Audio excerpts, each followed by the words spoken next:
service meeting at 2:11 today. Our first invocation. All right, sweet. Yeah. Heavenly Father, be with us, Lord, as we go through our committee meeting here today. Bless all our participants that is here. Help us to make wise decisions, good choices. And just be with us tonight as we leave and go home. I hear a little thunder of blunderings, and we praise your name, Lord. Amen. Amen.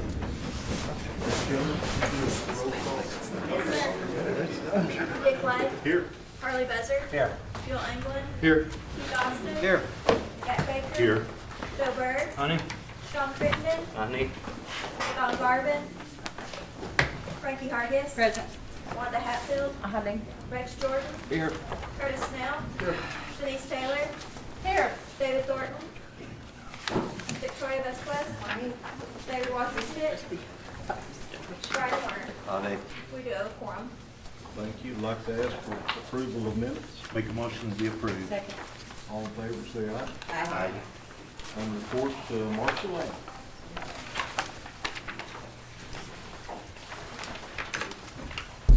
Good afternoon, Council. I don't really have anything new to report, except that I want to make sure that you know that we're having a memorial celebration over at the Vet Center on Memorial Day, May 27th at 3 o'clock.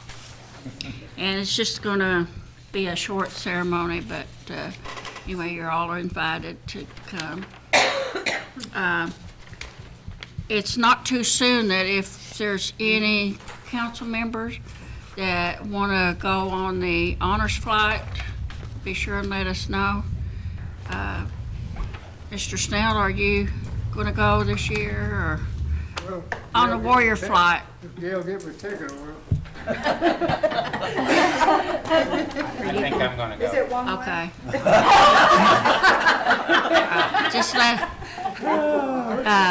when we have it in stone, we'll let you know. What's the dates on that, Marcia?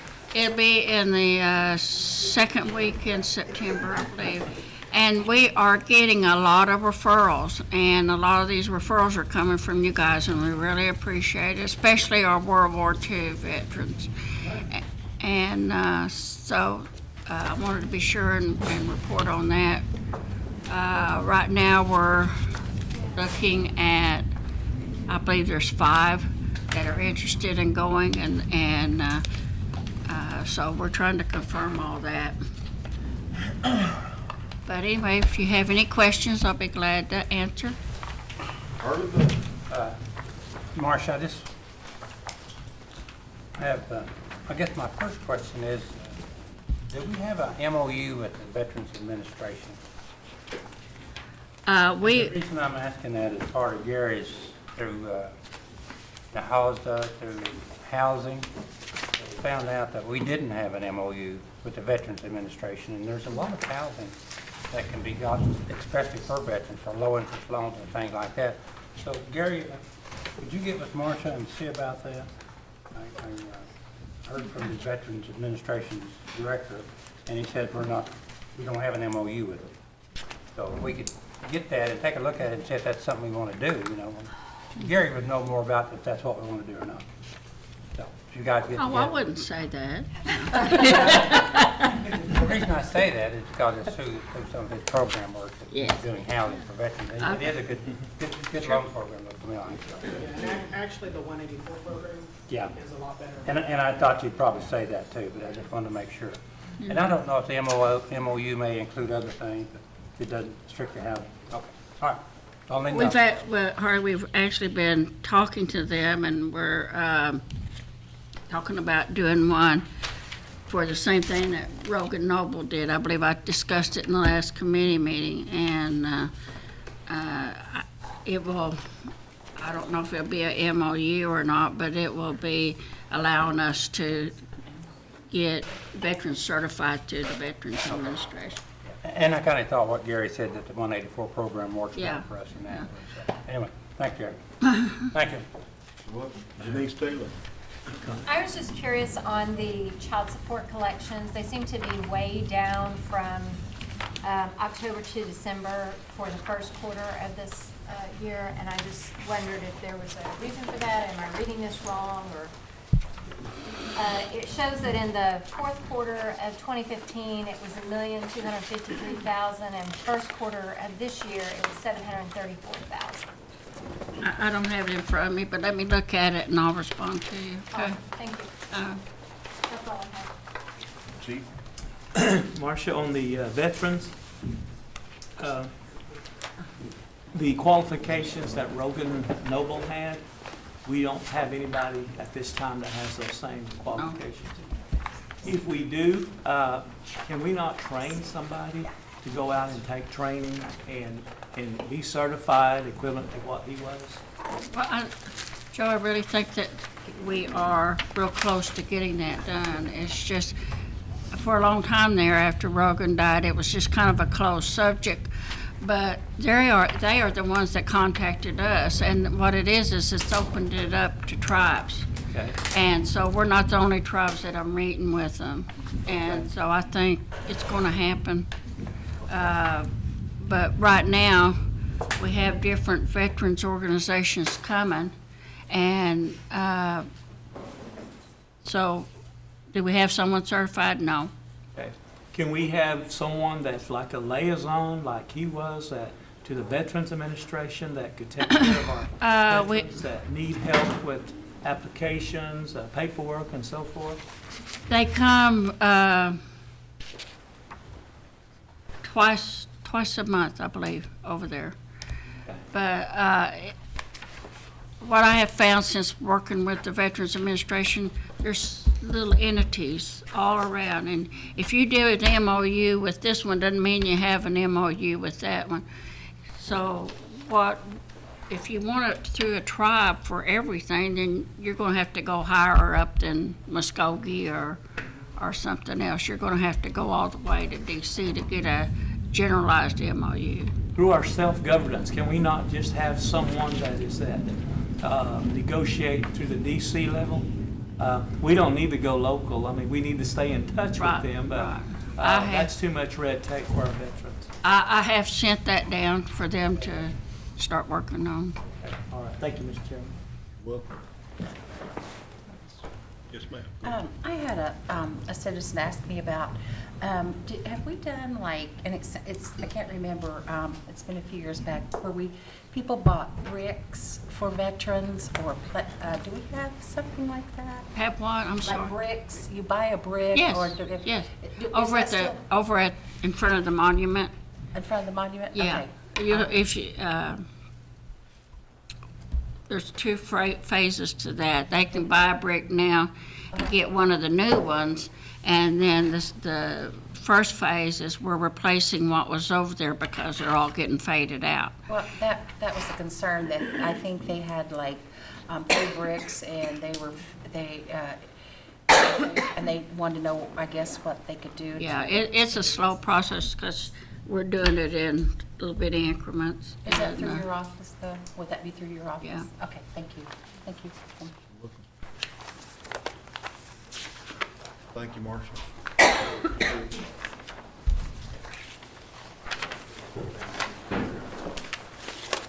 Carl Paul.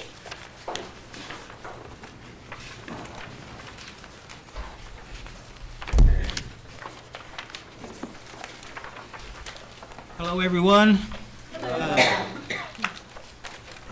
I want to talk a little bit about the ICDBG program that HUD has and the imminent threat, and a little bit about Jollagee Apartments. We was in Oklahoma City at the HUD office last week on the ICDBG grant, and the young lady that's head of the grants program here at Cherokee Nation is Christina Carroll. I think she's going to do a really good job. She's going to be, I believe after this meeting, she's going to give you an update on on the ICDBG grant that they're going to apply for. Imminent threat is kind of new to me, but it's available.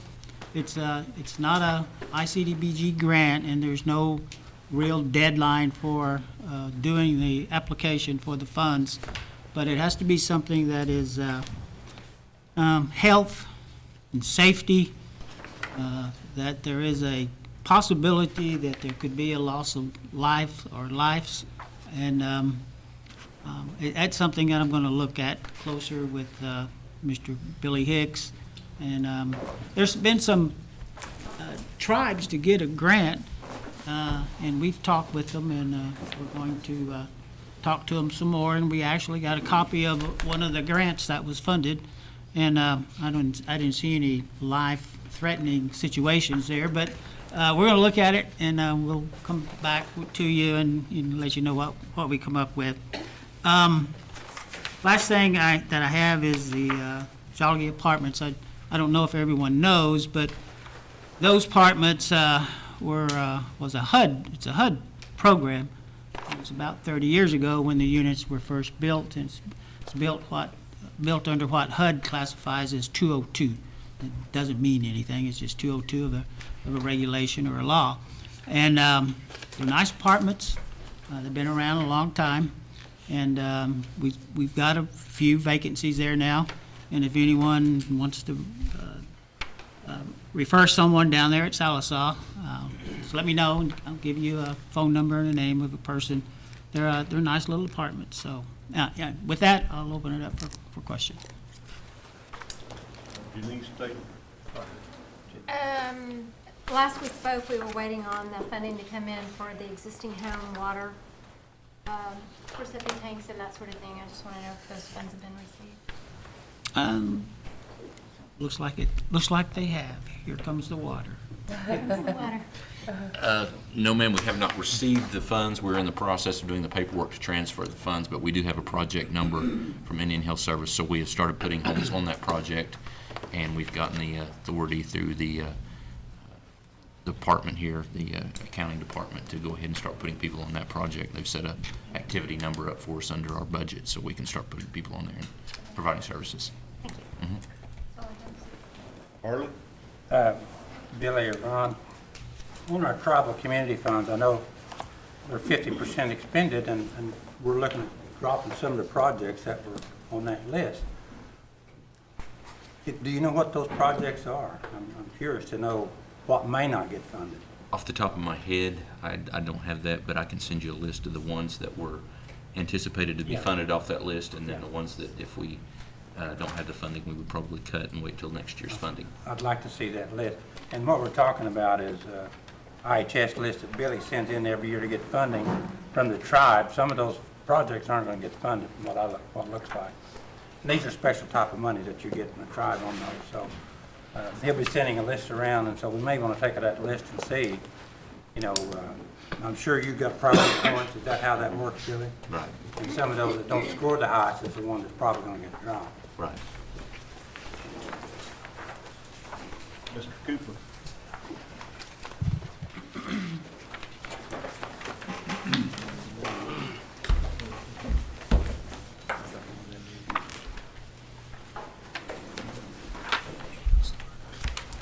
Thank you. Well, I just wanted to preface it by saying I know there's been an interest in a work group. Just wanted to reiterate our eagerness to work with counselors to kind of hone in on some of the housing rehab issues. Also wanted to say that, you know, look, I served on this body, and housing rehab's always been challenging because there's a great need out there. So I'm glad we're going to kind of drill down and look at it a little closer, however you all want to set that up. But I do want to sort of express confidence in Mr. Cooper and the Housing Authority. You know, it's only been a couple of months really that they've had the reins of housing rehab, and we've seen some improvements, and I think just as important, we've seen Mr. Cooper and his staff identify areas that need to be strengthened. I know he's had folks, strap on tool belts, as we used to say, to go take care of an elder's home. And so I think along with that confidence that we have in him goes some patience as the Housing Authority takes the range of housing rehab. So we just ask for your continued patience and express to you that we are eager to work with you and meet in whatever work groups you all work out. And I think it'll be a positive thing. So turn it over to Mr. Cooper now. Let's see, a couple of things too, and I appreciate that, and yeah, whatever we can do to help facilitate a work group, we'll be more than interested and willing to do. A couple of things I do want to mention, and I think Councilor Buzzard brought it up. The 184 program is actually a lot better program for folks looking for a loan than other ones are.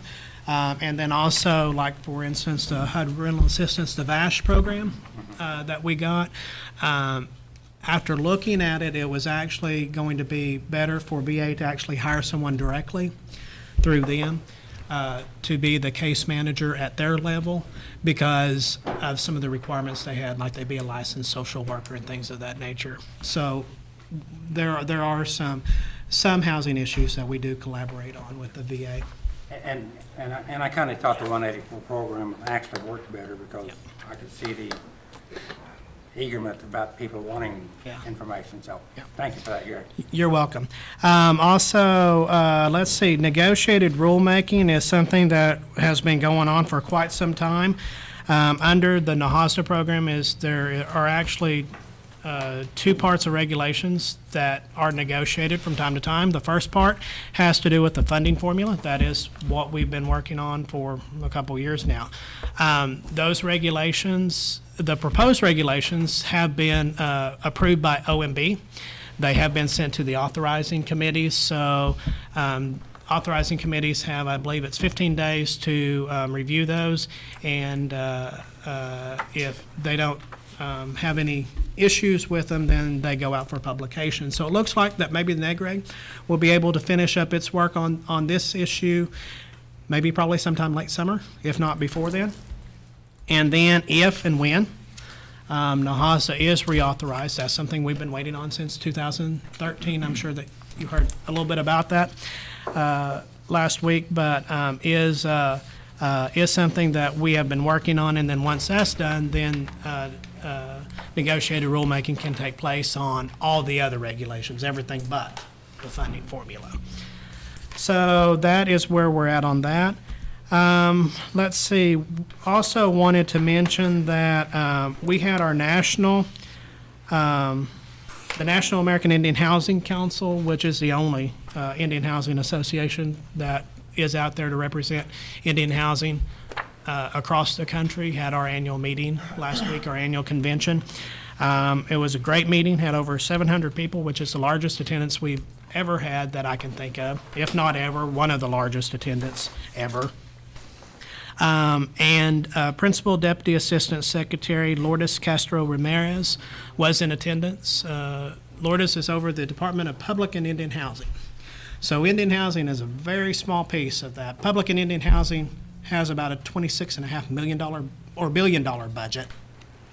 $26.5 billion. Indian housing's portion is about $650 million.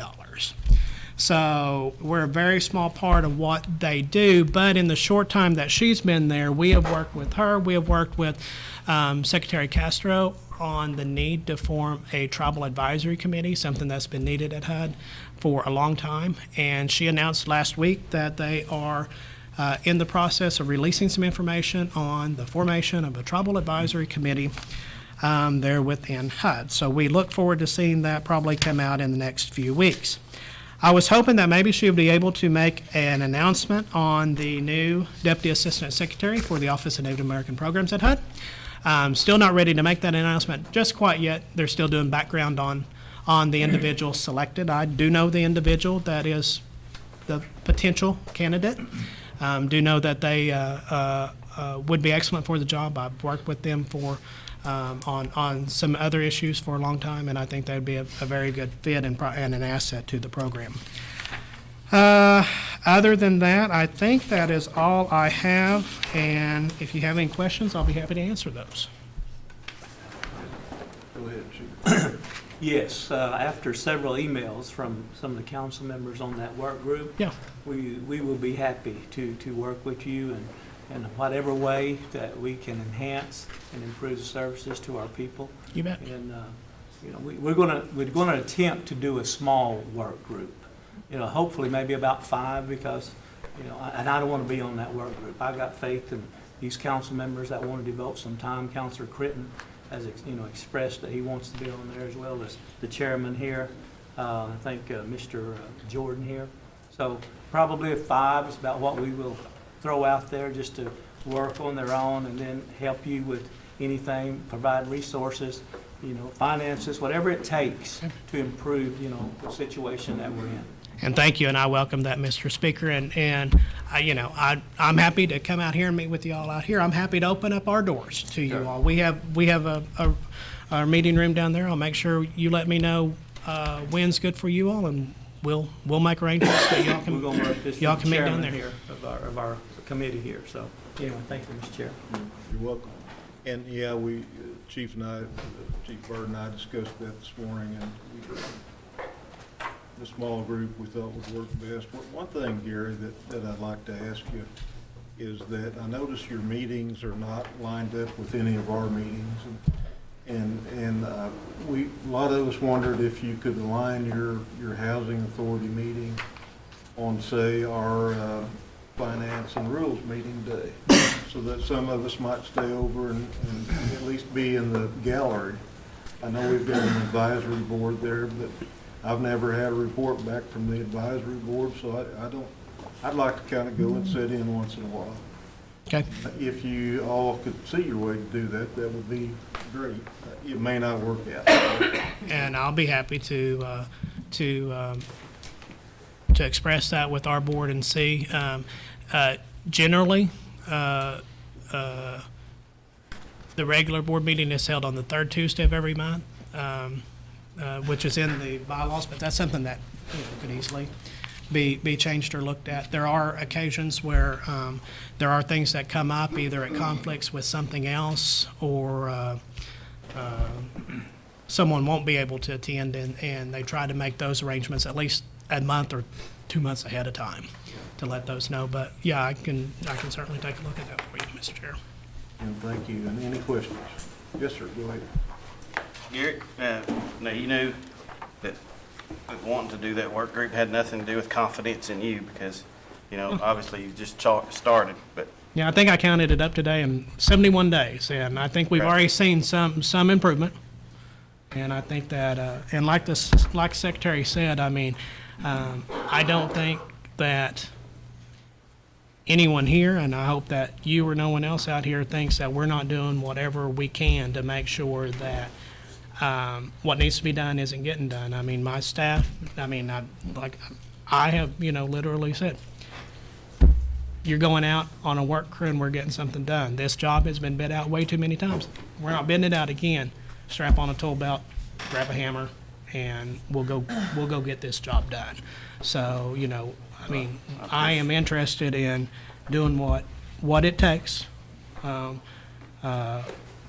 within the ability of what we can do legally to get the work done. All right, and I appreciate that, and I also know kind of some of the numbers on the backlog, and I don't know.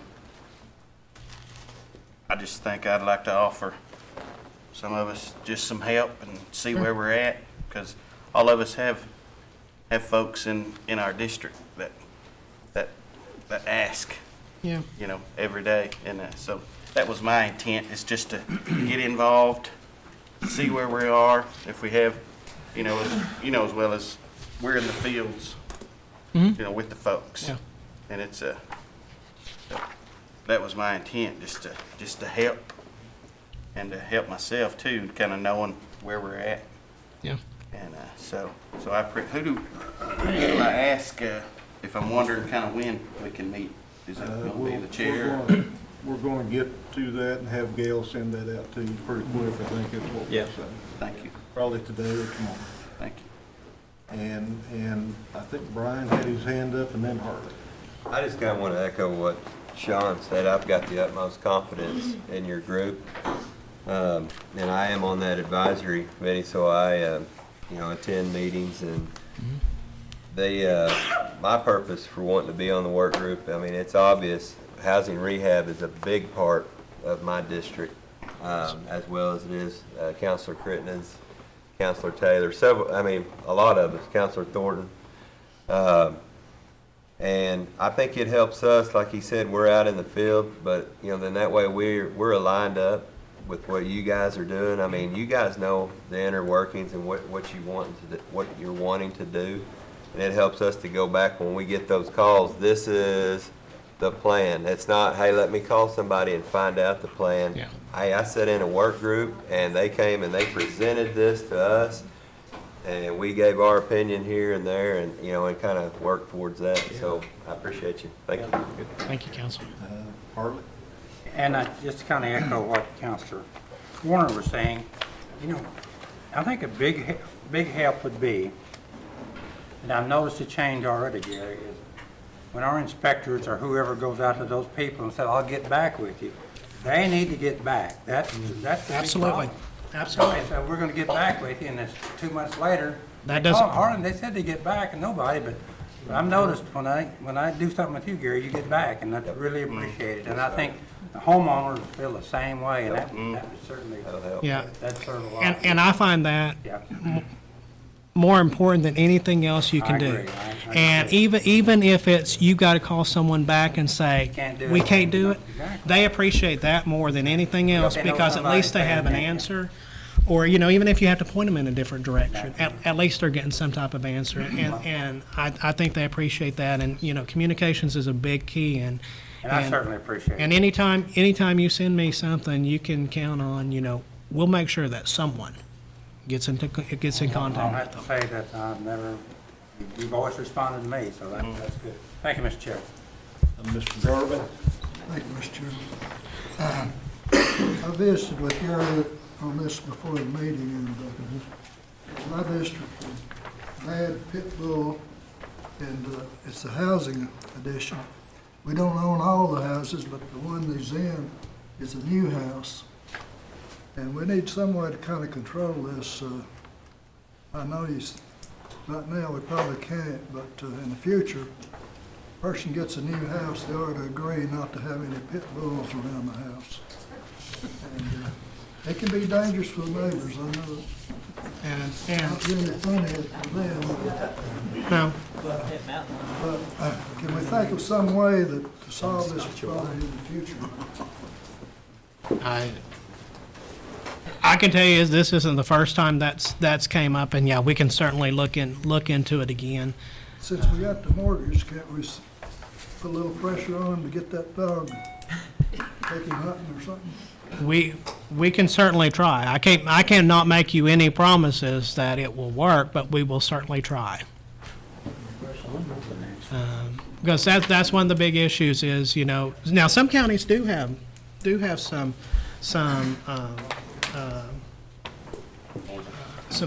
rules in place to limit that, and some don't. And have regulations against vicious animals or what, could be termed a vicious animal. Well, not all dogs are vicious. So No. Some of them are. And I've had people argue with me time and time again that, well, my pit bull isn't a mean animal. I'm not saying it is or it isn't. But a lot of people perceive it to be. You don't think we could make that a requirement? Make the new mortgage, new loan, new house? I mean, we can certainly look at that, but then I think we'll take a look at it. Chuck, you want to weigh in on that? Well, I think the Housing Authority Board needs to consider whether that's something that could be put as a requirement. This is the first time hearing of that issue in one of our homes, so I think we want to tread carefully. We don't want to overreach, so I can't add much more than that. I think you'll take it back to the board and have some discussion about it. Yeah. Absolutely. Thank you. Thank you, Mr. Chairman. Mr. Walkenstick. Gary, what about Timberwolves? I'm a kid. Hey, no, I'm just joking. I guess we can purchase some traps and maybe go timberwolf hunting. I don't know. No, on the new construction home? Yes. Is there any way that the owner of the home can get the contact of the contractor? Because most of the time, if you're a private homeowner and you're having someone build you a house, you're in close connection with the contractor. We've got to be really careful with that because we are. Housing authority is the owner of the home and is the actual person contracting with that individual. And we do work with them, but there comes a point where they have to work with them because they can't, because the individual has to remember too, because that's one of the things that we run into is the individual saying, I want this done or I want that done. And that's not really something that they can do with the contractor because the contractor has an agreement, has a contractual agreement with us to do certain things. Okay. So we've got to be really careful with that. But most of the time, yes, they have that information because whenever the contractor is ready to start, that's one of the first calls the contractor makes is to that individual to say, hey, Mr. Walking Stick, I'm so-and-so, I'm getting ready to start construction on your house. I've been awarded the contract. Can you meet me out there? You know, I'm looking at maybe next Wednesday. That doesn't work for you, we'll schedule another day. And at that point, they develop a way of communications, and it's open from then on out. It is, because it all starts right there with that first call from the contractor to say, hey, I'm getting ready to get finished up. If it doesn't rain on me anymore this week, I should be at your, ready to start on your job the end of next week. When's a good day for me to meet you out there? And then on the new house, the custom home with the hip roof, two-part garage, have you guys got a price on that? No, not yet. I mean, we know what Or the cost to build? we know what it had cost in one area, but no, we don't. We have not seen what those are costing just yet. Do you foresee those will be a availability or option? I think this summer, probably early summer. Early summer? Okay. Could be late spring, but possibly early summer. Mr. Crittenden, did you have another thought? Yes, I've had quite a few calls, Mr. Garvin, about pit bulls. I don't want the pit bull lovers of America to get on my back, but I've had several calls, and it concerns me.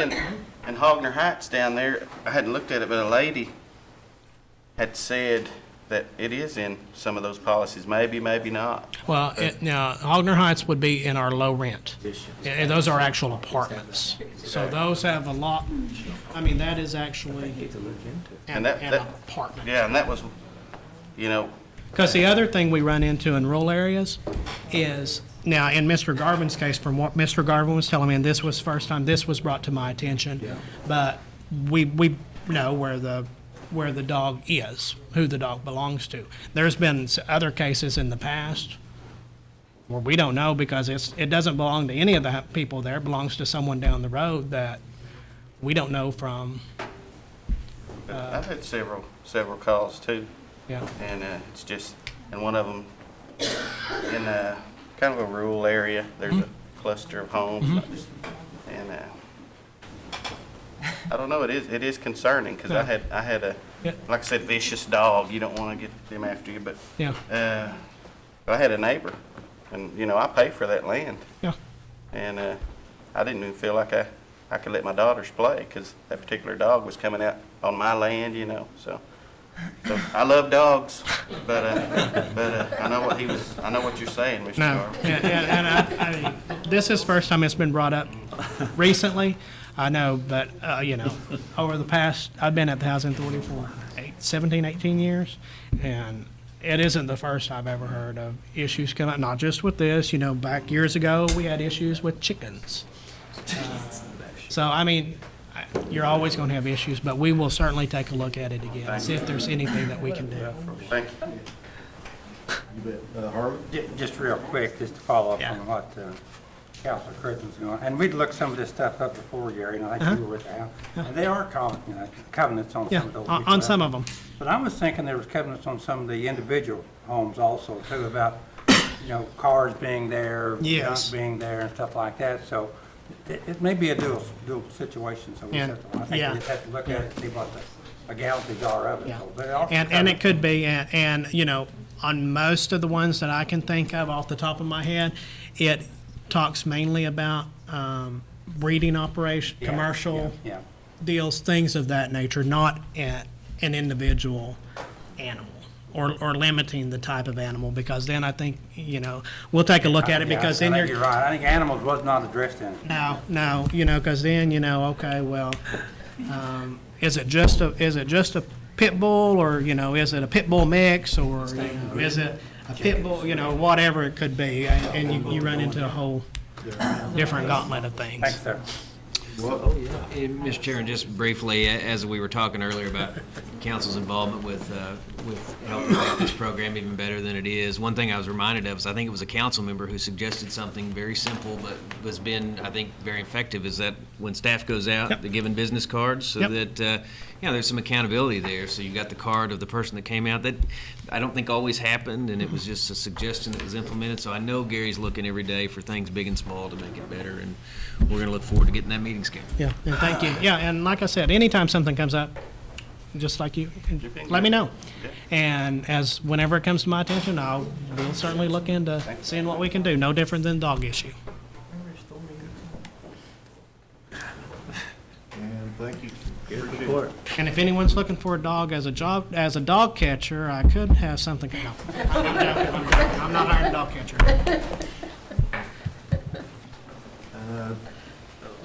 Here's Michael. Didn't see him. I know. He was hiding. Good afternoon, councilors. Just real briefly, I know we're running a little bit behind here. Just hit some highlights of some things we've got going in the department. 10 Killer School Road, located here in southern Cherokee County, is under construction. Progress has been a little slow. We met with the contractor Friday, outlined some issues that we've been seeing out there. The contractor assured us that they would work diligently and put some extra crews on the project, try to get it completed on time. I was assured that it would be completed before school started back at 10 Killer, so that the bulk of the construction will be done over the summertime, when there wasn't as much school and bus and parent traffic out on that particular road. So we're looking forward to getting that one completed here very soon. Rocky Mountain School Loop, we held a bid opening on that on May 10th. We had 4 bids. We are still evaluating those bids, but the bids did come back less than our original estimate, so we're excited about that, and we anticipate an award on that project here probably in the next week or so. Kenwood J project in Delaware County. That is the road, the same road that we built the 4 bridges on. We're going to come back now that the bridges are completed and overlay that stretch of road, and it's around 12-mile stretch, 12-mile overlay. So we'll be opening bids on that tomorrow, and so we're looking forward to that. Also, wanted to mention tomorrow we were scheduled to open bids on Leach Kenwood Road. I think that one's a little over 12 miles from Leach all the way up to Kenwood. We had to cancel that bid. While we had it out advertised, we found that we had a lapsed bat survey, an environmental part of our environmental process we have to go through. We have there's 2 endangered species of bats in that area.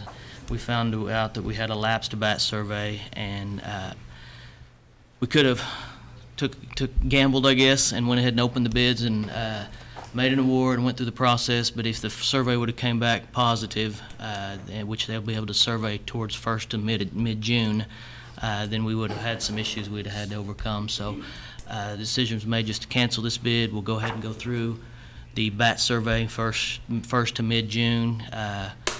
Cross our fingers and hope it comes back negative, and then we will put that project back out to bid and get it out to construction. So I wanted to mention that in case you guys had heard any questions about that.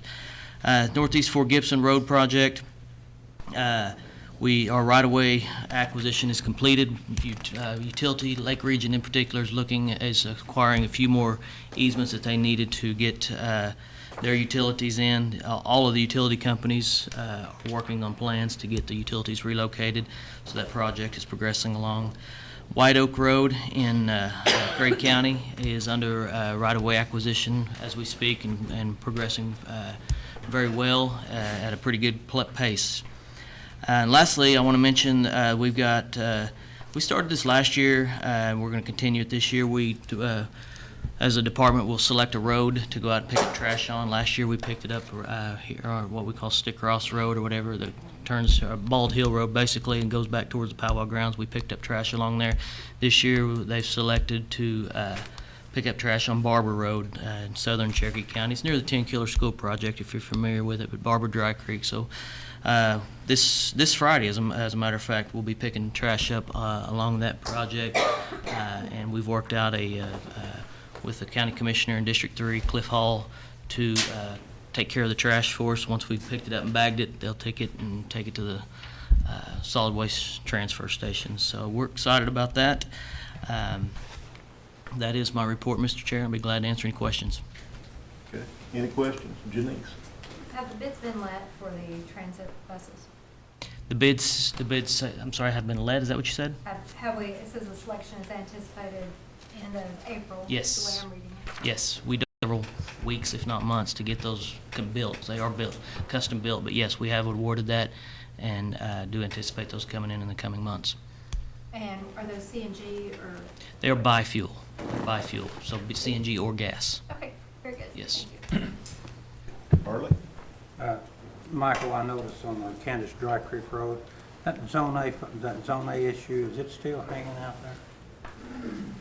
Kansas Dry Creek, Yeah. yes, it is. And explain to me a little bit, I forgot what that meant, Zone A. Flood Zone A it's a FEMA flood zone designation, and if you're working in that particular type of area, and you go or needing to change elevations of anything. Okay, so it has to deal, so there are different zones of that floodplain Yes, stuff. yes, Okay, that's correct. The other one is this is over in Craig County on that White Oak Road.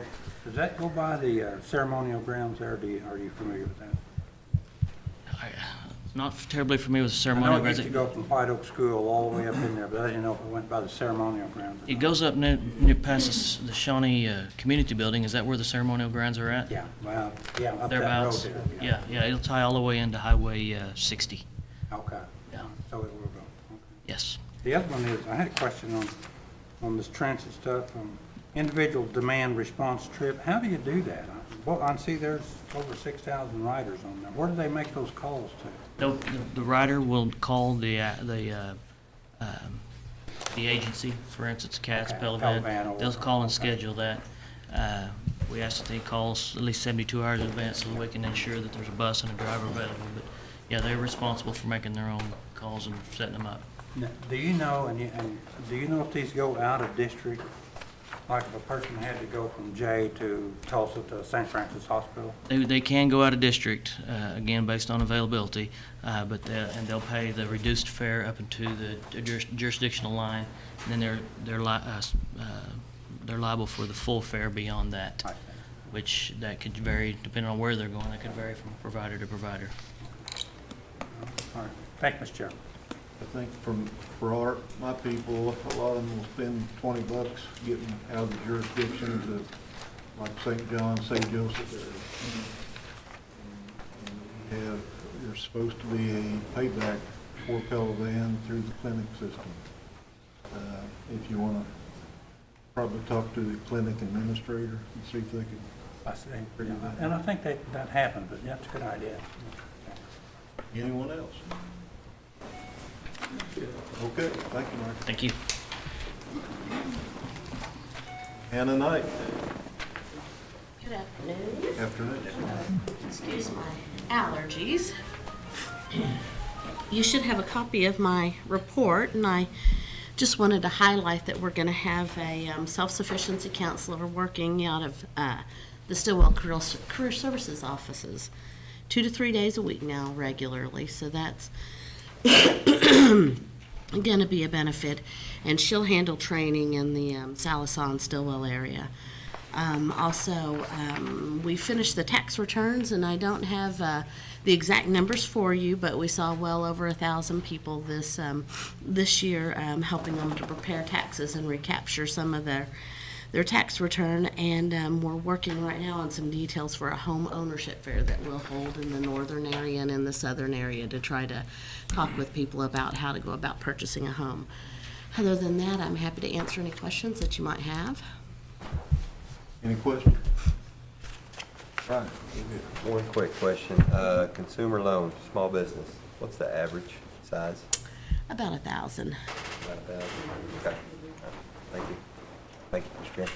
You're welcome. Victoria. Yes, I just had a comment. Anna, thank you for you and your staff's great response to people from my district that recently called about loans on rural property and homes. So you guys are always so helpful and pretty quick on the response. I really appreciate Good, it. thank you. I'll pass that along. They're pretty good team. Anna, did you bring my packet for I do beginners have it. for the, Mhm. for section 184 maps? I started to say for dummies, but beginner sounds better. I do have it. Okay, thank you. Anyone else? Thank you. Thank you. Appreciate it. And end-to-end child welfare, Nikki? How are you guys today? Do you want to give us some guidelines about what we can and cannot ask you? Okay, I can. You want me to, I have one extra document. Would you care if I pass that? Okay. Yes, ma'am.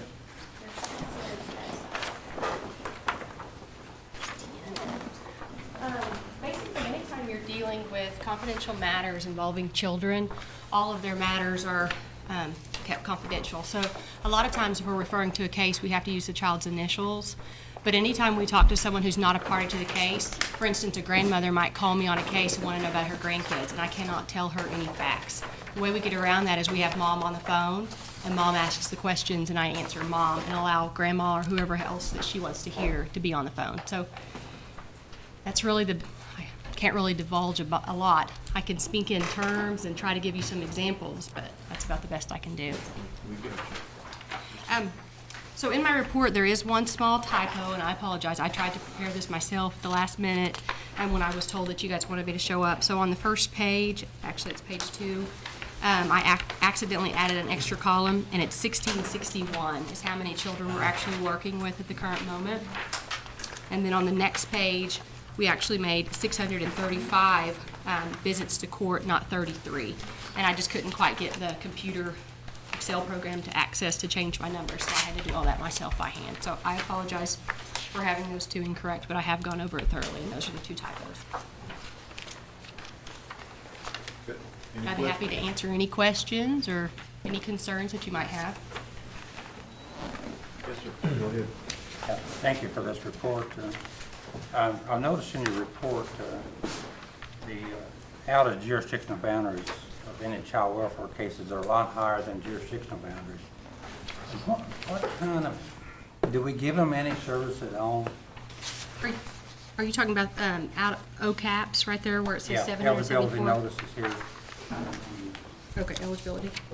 That's, Cherokee Nation received 47 notices, and it says 1,536 children living outside the boundaries. because I wonder why. I guess because more people live out of the boundaries, is that a reason? right, and a lot of times when people are taken into custody that don't live near Oklahoma, they'll be in Washington State Yeah. or Montana, and they'll say, well, we had a relative that was a Cherokee princess. I'm just saying, we hear that all kinds. And so those people who aren't used to working with tribes just send us notice. They said they might have a great-great-grandpa that was a Cherokee. Can you check for us? So we get tons of notices from other states where they've just heard the term, we think we have a Cherokee relative, and so they send us notice automatically. So how involved, I had this situation, I think I can explain it. This person lived in Missouri, but they were having a trial in Delaware County. Can you get involved with that since it was filed in Oklahoma, but mother lived in Missouri? Well, if it's filed in Oklahoma, of course, We do, but we actually get involved in every state in the United States. So I'm not sure I'm following your question. It was Well- moved, or one parent lives out of state than where it was filed? I think both, yeah, one parent, the dad had custody of this child, he lived in Missouri, Mm-hmm. but the hearing was in Delaware County. Mm-hmm. That was confusing to me. How could we get involved with that? It's where the child is living at the time of the case. So there's like 5 different reasons why the petition is filed: where the child was found, where the abuse occurred. So if dad lives in Missouri, but the child was living with mom in Oklahoma, then the case is filed where the child had residency. Or again, if they're just born, where they're found. Okay. Yeah, that was a confusing case to me, and I did refer him to you, and hopefully he did something, at least explain the situation, but I could not explain how Indian child welfare worked like that. Sure. I actually have a worker every day that is assigned to just take calls, and they're supervisor or manager level. And so that we call them the worker of the day. And they take all calls in from, anyone. So if you have a question, they should be able to The other perception answer. is out there, a lot of the people are out there, they think that just because you have Indian child welfare, that it automatically puts us in charge, and it doesn't. Correct. And also in divorces, they always think that, well, I'm the Cherokee citizen and I'm divorcing, so therefore Cherokee Nation's going to help me get custody of my child. And the Indian Child Welfare Act does not apply in divorce type settings. And it's kind of hard to explain to some of the people that think that they have to go to DHS first before we get involved in things, but I've had several incidents like that. Thank you for your intervention with some of those cases for us. So, thank you. Thanks, sir. Anyone else? I just got a comment. Yes, sir. Is there anything that we here as a council can do to enhance and support some of the initiatives that you have in place? I know I get a lot of information from like NCAI, and we work through the Intertribal Council as far as legislation and getting something there to support what we're already doing.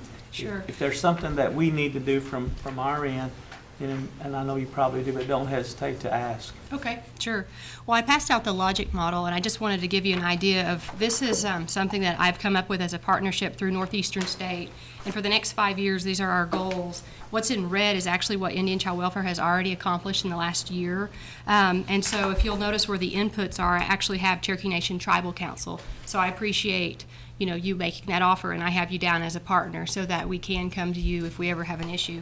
And I appreciate you allowing us to have a little extra funding for the new database that we needed. ICW reached out and was able to get a 2-year planning grant for Title IV funding. That's huge for tribes, because I will be able to fund many, many salaries through that money, and we will also be able to pay our own foster homes and not have to rely on the state. So it's a step towards sovereignty. So without that database that the Tribal Council, of course, let us have extra funds to purchase, we would not be able to keep up with the data needed in order to have Title IV funding. So you are actually already helping my department out tremendously, and I appreciate each of you for that. Okay. Thank you, Mr. Chairman. You're welcome. Any other questions? Thank you. Okay, thank you very Appreciate much. your being here. You bet. Okay, let's see. Old business, none pending. New business, none pending. Next meeting is scheduled for Monday, June 13th at 2. Any other announcements? All in favor? Aye. Adjourned.